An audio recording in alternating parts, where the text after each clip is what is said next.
Hello friends, வணக்கம். நீண்ட நாளுக்கு பிறகு இந்த பதிவின் மூலம் உங்களை சந்திக்கிறதுல மிக்க மகிழ்ச்சி.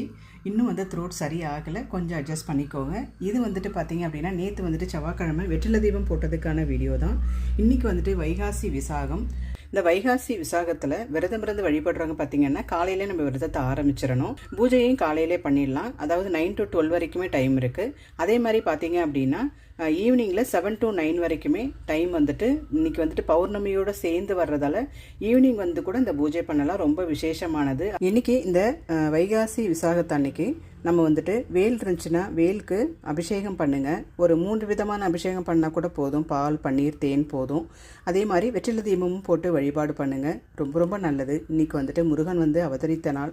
அதனால் மறக்காமல் இது எல்லாத்தையுமே செய்யுங்க. ஈவினிங் விரதமிருந்து படைக்கிறவங்களா இருந்தீங்க அப்படின்னா மறக்காமல் கந்தரப்பம் செய்யுங்க. முருகனுக்கு ரொம்ப ரொம்ப பிடித்தமான பிரசாதம் அது. அதனால் செஞ்சு வழிபாடு பண்ணுங்கள். நான் எப்படி செஞ்சேன் அப்படின்றத நாளைக்கு